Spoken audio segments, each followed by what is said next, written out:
سجی تھی ابھی ابھی، بزمیں تصورات سجی تھی ابھی ابھی، نظروں میں مصطفیٰ کی کلی تھی ابھی ابھی، معلوم کر رہے تھے فرشتوں سے جبرائیل کہ کس نے نبی کی نعت پڑھی تھی ابھی ابھی۔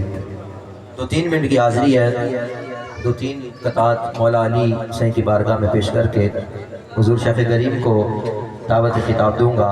خاموش ہے تو دین کی پہچان علی ہے، خاموش ہے تو دین کی پہچان علی ہے، گر بولے تو لگتا ہے کہ قرآن علی ہے، قرآن تو دیتا ہے ہمیں دعوت ایمان، اور ایمان یہ کہتا ہے میری جان علی ہے۔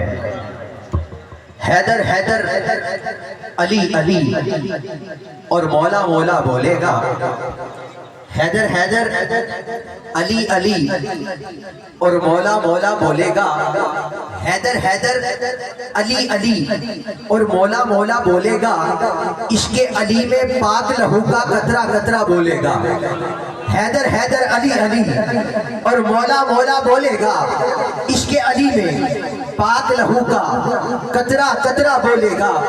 یہ قرآن بھی ایک قصیدہ آل نبی کی شان میں ہے، یہ قرآن بھی ایک قصیدہ آل نبی کی شان میں ہے، آیت آیت ورق ورق اور پارا پارا بولے گا۔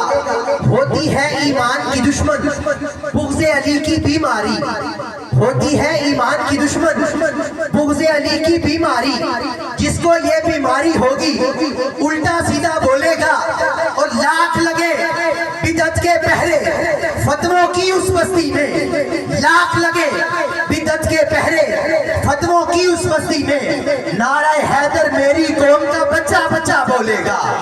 لاکھ لگے بدعت کے پہرے فتووں کی اس بستی میں، نعرہ حیدر میری قوم کا بچہ بچہ بولے گا۔ آج کی میری حاضری کا آخری شعر کہ فولاد کا دل پتھر کا جگر، فولاد کا دل پتھر کا جگر سب پارا پارا ہوتا ہے، فولاد کا دل پتھر کا جگر سب پارا پارا ہوتا ہے، جب نام علی کا لیتے ہیں میدان ہمارا ہوتا ہے۔ فولاد کا دل پتھر کا جگر سب پارا پارا ہوتا ہے، جب نام علی کا لیتے ہیں میدان ہمارا ہوتا ہے۔ دل نشیں طرز تکلم منفرد حسن بیان، تیری باتوں میں ہے پنہاں درد دل کی داستاں، نہایت ادب سے ملتمس ہوں جگر گوشہ حضور سالار چشت حضور حضرت خواجہ غلام نصیر الدین چراغ سنگھ ولی عہد آستانہ عالیہ گڑھی شریف، سینئر نائب صدر نیشنل مشائخ کونسل پاکستان، آپ اپنے ملفوظات حسنہ سے ہمارے قلوب و اذہان کو منور و معطر فرمائیں۔ نعروں کی گونج میں استقبال فرمائیں۔ نعرہ تکبیر، اونچی آواز سے نعرہ تکبیر، نعرہ رسالت، نعرہ تحقیق، نعرہ حیدری، تاجدار ختم نبوت، تاجدار ختم نبوت، اللہ محمد چار یار حاجی خواجہ قطب فرید۔